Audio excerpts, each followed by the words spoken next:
श्री शिवाय नमस्तुभ्यं। व्रत का भगवान काल भैरव की कृपा प्राप्त करने का अद्भुत नज़ारा। इस दिन उपवास और साधना से जीवन के सभी पाप और संकट दूर होते हैं। काल अष्टमी पर काल भैरव जी की पूजा करने से काल मृत्यु भय का समाप्त हो जाती है। इस व्रत के धन, आयु और ऐश्वर्य में वृद्धि आती है। काल अष्टमी की रात जागरण करने से साधक को अद्भुत आत्मिक शांति मिलती है। काल भैरव की आराधना साधक को धर्म, अर्थ, काम और मोक्ष चारों पुरुषार्थ की प्राप्ति होती है। काल अष्टमी पर तंत्र मंत्र और साधना का विशेष महत्व माना जाता है। इस दिन दान पुण्य करने से पूर्वज प्रसन्न होते हैं और पितृदोष का निवारण होता है। काल अष्टमी का व्रत कलयुग में हर भक्त के लिए कल्याणकारी माना गया है, रक्षा कवच के समान होता है। यह व्रत साधक के जीवन में सकारात्मक ऊर्जा, आत्मबल और दिव्य हवा का संचार करता है। कहते हैं कि जिस दिन शनिवार या रविवार की अष्टमी पड़ जाती है उसको काल भैरव अष्टमी कहा जाता है। इस दिन काल भैरव का महा अंत हुआ था, इसलिए शनिवार के दिन या रविवार के दिन काल अष्टमी पड़ गई, समझो वो काल अष्टमी भैरव काल अष्टमी मानी जाती है। देवी दुर्गा और काल भैरव की कहानी। बहुत समय पहले एक ऐसा समय था जब जिस दृष्टि से सभी कुछ व्यवस्थित और शांत था। सभी देवता अपने अपने कार्यों में लगे रहते थे और धरती पर भी शांति और समृद्धि का वास था। धरती पर लेकिन किसी शांति के बीच कुछ दानवों ने अपनी शक्तियों से दुराचार योग करना शुरू कर दिया था।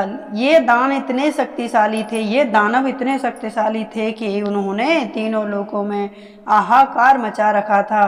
देवताओं ने मिलकर इन दानवों का सामना करने से कोशिश की, लेकिन उनकी शक्तियां इन दानवों के आगे कमज़ोर पड़ रही थीं। चारों तरफ भय और असुरक्षा का माहौल फैल गया था। देवतागण डर रहे थे। तब सभी देवता मिलकर देवी दुर्गा की शरण में गए और उन्होंने देवी से प्रार्थना की वे इन दानवों का संहार करें। माता देवी दुर्गा दानवों का संहार किया करती थीं और वे दृष्टि को बचाए। देवी दुर्गा जो कि आदि शक्ति का स्वरूप है, अपनी इसी जिम्मेदारी को स्वीकार करने के लिए तैयार हो गई, क्योंकि उनका ये काम था। वो चाहती थी कि मेरे भक्तजनों में कोई भी दुखी ना हो। जब देवी दुर्गा ने युद्ध का बिगुल बजाया तो दानवों की सेना ने खलबली मच गई। वे देवी का रुद्र रूप और उनकी असीम शक्ति देखकर दानवों के बड़े बड़े योद्धा भी कांपने लगे। देवी ने अपनी महिमा से उन दानवों को पल भर में धूल चटाना शुरू कर दिया था, लेकिन युद्ध कई दिनों तक चलता रहा। देवी दुर्गा ने एक एक करके सभी दानवों का अंत किया, लेकिन तभी एक महापराक्रमी और क्रूर दानव जिसका नाम रक्तबीज था, वे युद्ध के मैदान में आए और रक्तबीज को एक विशेष वरदान प्राप्त था कि जब भी उसके शरीर से खून की एक बूंद जमीन पर गिरती तो उसी बूंद से एक और नया रक्तबीज पैदा हो जाता था। उसने वरदान तपस्या सा वर्षों बैठकर उसने तपस्या की थी और ब्रह्मा जी से यह वरदान उसने मांगा था। यह देखकर देवी दुर्गा के लिए भी युद्ध कठिन हो गया था। वे दानव को मारती, लेकिन उसके खून से और भी हजारों रक्तबीज पैदा हो जाते थे। मैदान में रक्तबीज की संख्या लगातार बढ़ती जा रही थी। देवी दुर्गा ने सोचा, इस युद्ध को जीतने के लिए मुझे कुछ एक ऐसा योद्धा की जरूरत है जो रक्तबीज के खून की एक भी बूंद जमीन पर गिरने ना दें। तभी देवी ने अपनी एक शक्ति को पुकारा। यह शक्ति थी महाकाल, जो कि भगवान शिव का ही एक उग्र और प्रचंड रूप है। जो देवी की पुकार पर महाकाल तुरंत प्रकट हुए और उनका शरीर काला था। गले में सर्प और हाथों में त्रिशूल और डमरू थे। उनका रूप इतना भयानक था कि अच्छे लोगों की रूह कांप जाए। यही महाकाल बाद में काल भैरव के नाम से जाने गए थे। कहा जाता है कि काल भैरव के दिन काल भैरव का भी पूजन करना चाहिए। महादेव की भी पूजना करनी चाहिए। देवी दुर्गे ने काल भैरव से कहा, हे महाकाल, आपको मेरे साथ मिलकर इस दुष्ट रक्त बीज का अंत करना होगा। जब मैं इस दानव पर प्रहार करूंगी तो आपको उसके शरीर से निकलने वाले रक्त की हर बूंद को जमीन पर गिरने से पहले ही पी जाना है। ऐसा करने पर ही हम इसके हरा पाएंगे। काल भैरव ने देवी की आज्ञा को तुरंत स्वीकार कर लिया। फिर से युद्ध शुरू हुआ और देवी दुर्गा ने अपने त्रिशूल से रक्त बीज पर वार किया। जैसे ही रक्त बीज शरीर में रक्त की बूंदें निकली, काल भैरव ने उनके अपने विशाल मुख में समा लिया। उन्होंने एक ही बूंद को जमीन पर गिरने नहीं दिया। इस तरह जब रक्त बीज का रक्त जमीन पर नहीं गिरा तो नए दानव पैदा नहीं हुए और देवी दुर्गा को इससे बहुत मदद मिली। उन्होंने अपनी पूरी शक्ति से उस दानव का सम्मान की और अत्यंत उसका संहार कर दिया। रक्त बीज के मरते ही बाकी बचे हुए दानव भयभीत होकर भाग गए थे। तीनों लोकों में फिर से शांति और खुशहाली लौट आई थी। युद्ध समाप्त होने के बाद देवी दुर्गा ने काल भैरव को धन्यवाद दिया और उनकी वीरता साहस की प्रशंसा की। उन्होंने कहा कि हे काल भैरव, आपने मेरी हर और इस दृष्टि की रक्षा करने में मेरी सहायता की है। आज से आप मेरे एक अभिन्न अंग के रूप में पूजे जाएंगे। आज का यह दिन जब आपने और मेरे मिलकर रक्त बीज का अंत किया, आप काल भैरव अष्टमी के नाम से जाने जाएंगे। इस कहानी के बाद हर साल दुर्गा अष्टमी और काल भैरव अष्टमी का एक साथ मनाई जाने वाली देवी दुर्गा की शक्ति और काल भैरव के साहस की एक कहानी हमें सिखाती है कि जब भी बुराई अपने चरम पर होती है तो उसे हराने के लिए एकजुट होकर प्रयास करना जरूरी है। यह भी दर्शाती है कि बुराई को मिटाने के लिए सिर्फ शक्ति नहीं बल्कि सही रणनीति और समस्या का भी सही इस्तेमाल बहुत जरूरी होता है। इस तरह देवी दुर्गा और काल भैरव की यह जोड़ी हमें हर प्रकार के भय और नकारात्मक भय और द्रोणाचार्य भय और करुणा से बचाती है, शक्तियों के लड़ने की प्रेरणा देती है। यह माता रानी की कृपा है। इसको रविवार या शनिवार को ही अष्टमी पड़ती है, जब ही पूजा जाता है। हर हर महादेव, जय जय दुर्गा माता रानी की। काल भैरव दुर्गा अष्टमी को एक दिन एक बुढ़िया माता ने भी मनाई थी। इसको ऐसे भी मनाया जाता है। यह रहा शक्तिपीठ और केवल अष्टमी पर आधारित एक काल्पनिक कहानी है। अधूरा कलश और अधूरी व्रत कथा। संकल्प का कलश था। ये बूढ़ी माता की कृपया बूढ़ी माता चाहती थी कि संकल्प का कलश बने। हिमालय की बर्फीली वादियों में केदारनाथ के रास्ते पर एक छोटा सा गांव था, शिवपुरी। इस गांव के लोग सदियों से माँ दुर्गा के प्राचीन शक्तिपीठ की पूजा करते आ रहे थे। यह शक्तिपीठ किसी विशाल मंदिर में नहीं बल्कि गांव के बाहर एक घनी वन देवी के नीचे एक छोटी सी गुफा में स्थापित था। गुफा के भीतर माँ दुर्गा की एक स्वयं भूमि पाषाण प्रतिमा थी, जिसे स्थानीय लोग माँ वनवासिनी कहते थे। शिवपुरी की सबसे वृद्ध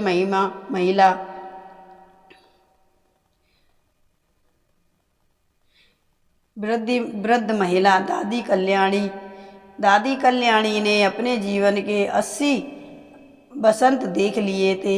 उनका मानना था कि इस शक्तिपीठ की कृपा से ही गांव हर विपदा से बचा हुआ था। इस साल की अष्टमी आने वाली थी, जो हर साल की तरह नहीं। पिछले 2 महीने में गांव में सूखा पड़ा था, तो खेत सूख रहे थे, नदियां नाले सूख चुके थे और पशु पक्षी पानी के लिए भटक रहे थे। गांव वाले हंसता चल रहे थे, गांव वाले परेशान हो रहे थे। दादी कल्याणी ने गांव के मुखिया वीरभद्र के पास जाकर कहा, मुखिया, इस बार अष्टमी का व्रत साधारण नहीं होगा, हमें माँ को प्रसन्न करना होगा। इस बार हमें उनके लिए एक ऐसा कलश स्थापित करना होगा जो शुद्ध जल से भरा हो और जिसमें गांव के हर घर की मिट्टी मिली हो। यह कहकर अष्टमी की रात तक भरा रहना चाहिए। अगर हम ऐसा कर सके तो माँ जरूर कृपया करेंगी और वर्षा हो जाएगी। सभी गांव वाले इस विचार से सहमत हो गए और अगले दिन हर घर से एक एक चुटकी मिट्टी ला करके एक बड़ा मिट्टी का कलश बनाया गया और वहाँ के गांव के पास के एकमात्र बड़े बच्चे हुए झरने के शुद्ध जल लाकर उसको भरा गया। मुखिया वीरभद्र ने गांव सबसे मजबूत युवा अर्जुन और सबसे संयमी युवती मीरा को ही इस कलश की रक्षा करने का जिम्मा सौंपा। अष्टमी की रात तक इसे वन देवी की गुफा में रखा जाना था। नवरात्रों के दिन बीतने लगे और कलश में जल का स्तर घटने लगा। कभी धूप की गर्मी से तो कभी रात में हवा के झोंके से अर्जुन और मीरा अपनी जान लगा करके उसी रक्षा कर रहे थे। वे रात दिन वहीं बैठे रहते, लेकिन कलश में पानी कम होता जा रहा था। सप्तमी की रात को गांव के पास एक अजीब सी बेचैनी फैली। वह सबने जानवरों के चीखने की आवाज़ें आ रही थीं। अर्जुन और मीरा ने देखा कि एक काले और भयानक रूप वाला जानवर गुफा के पास मंडरा रहा है। अर्जुन ने अपनी लाठी उठा ली और लेकिन मीरा ने उसे शांत करते हुए कहा, अर्जुन, यह कोई साधारण जानवर नहीं है, यह हमें डरा रहा है, हमारा ध्यान कलश से हटाना चाहता है। वह जानवर गुफा की ओर बढ़ने लगा। मीरा ने अपने हाथों से जोड़े और माँ की वनवासिनी का ध्यान करने लगी। जैसे ही जानवर गुफा के द्वार पहुंचा तो एक अदृश्य शक्ति ने उसे रोक दिया। वह भयानक रूप में गरजता हुआ वापस लौट गया। अर्जुन और मीरा को लगा कि उनकी परीक्षा अभी खत्म नहीं हुई है। अष्टमी का दिन आ गया। सुबह सुबह कलश में पानी लगभग आधा हो चुका था। गांव वाले धीरे धीरे शक्तिपीठ पर इकट्ठा होने लगे। सभी के चेहरे पर चिंता साफ झलक रही थी। तभी एक बुजुर्ग ने बताया कि कलश को भरे रखे रहने के लिए उसे हर 2-3 घंटे में दोबारा भरना होगा। लेकिन झरने से पानी लाना अब मुश्किल था, क्योंकि वह लगभग सूख चुका था। कलश में पानी की मात्रा लगातार घट रही थी। सूरज ढल रहा था और अष्टमी की रात शुरू होने वाली थी। गांव में निराशा छाने लगी थी। तभी मीरा ने कहा, दादी कल्याणी ने कहा कि कलश को अष्टमी का रात तक भरा रहना चाहिए, लेकिन उन्होंने यह नहीं कहा था कि वह पानी सिर्फ झरने का ही होना चाहिए। अर्जुन ने पूछा, तो फिर क्या करें? मीरा ने कहा, पानी कहीं से भी आ सकता है। हमने अपने विश्वास का जल इसमें भरना होगा। मीरा ने अपने हाथों से अपनी आंखों में आए हुए कुछ आंसुओं को पोंछा और उन्हें कलश में मिला दिया। अर्जुन ने भी अपनी हत्था से खुद को छुपाकर अपनी हथेलियों से कुछ बूंदें भर लीं और कलश में डाल दी। गांव के मुखिया वीरभद्र और दादी कल्याणी ने भी यही किया। धीरे धीरे गांव का हर व्यक्ति अपनी आंखों में भरे हुए विश्वास का उम्मीद के आंसुओं का कलश में डालने लगा। जैसे ही कलश में यह विश्वास का जल मिलने लगा, एक अद्भुत घटना हुई। कलश के एक शीतल और स्वर्गीय प्रकाश निकलने लगा। कलश में पानी का स्तर हो गया और फिर धीरे धीरे बढ़ने लगा। अंधेरी रात में वह कलश जगमगाने लगा। रात के 12 बजे ही जब अष्टमी का व्रत अपने चरम पर था, तो कलश पूरी तरह से भर चुका था और उसने एक तेज रोशनी निकल रही थी और बादलों की गड़गड़ाहट सुनाई दे रही थी। देखते ही देखते मूसलाधार वर्षा होने लगी और गांव वालों की खुशी का कोई ठिकाना नहीं रहा। वर्षा की बूंदें गांव में सूखे खेतों में सींच रही थीं। लोग नाच रहे थे, गा रहे थे। दादी कल्याणी अर्जुन और मीरा को आशीर्वाद देते हुए कहा, देखा माँ, वनवासिनी में हमें हमारे विश्वास का फल दिया है।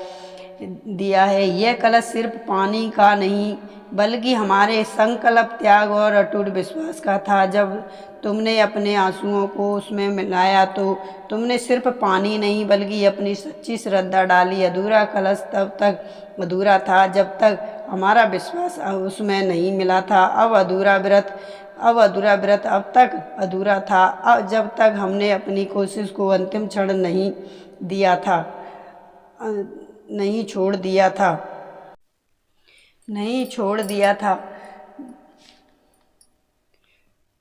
गांव वालों ने उस रात को माँ बनवासिनी की जय जयकार करते हुए मनाया और उस दिन के बाद से हर अष्टमी को शिवपुरी के लोग एक कलश स्थापित करते हैं, जिसमें वे झरने के जल से साथ अपने विश्वास और एकता का प्रतीक मनाते हुए थोड़ी सी मिट्टी और एक बूंद जल भी मिलाते हैं।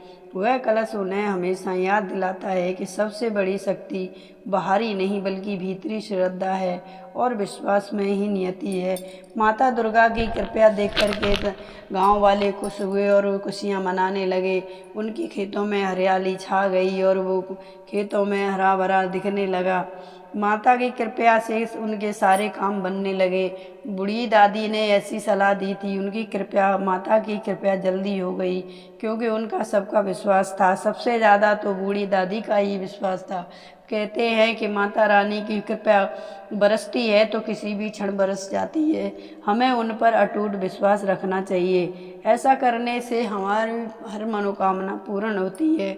दुर्गा अष्टमी पर हमें व्रत करना चाहिए, कथा सुननी चाहिए, आरती भी करनी चाहिए, विधि पूजन करना चाहिए और दुर्गा माता को गुड़हल का फूल चढ़ाकर उनका पूजन करें और उनको फल अर्पित करें। इस तरह से पूजन करने से माता जल्दी प्रसन्न होती हैं। कलश भरने से और दीपक जलाने से माता को अत्यंत खुशी मिलती है। यह माता की कृपया पाने का एक आसान तरीका है कि माता को कलश भरो और दीपक जलाओ।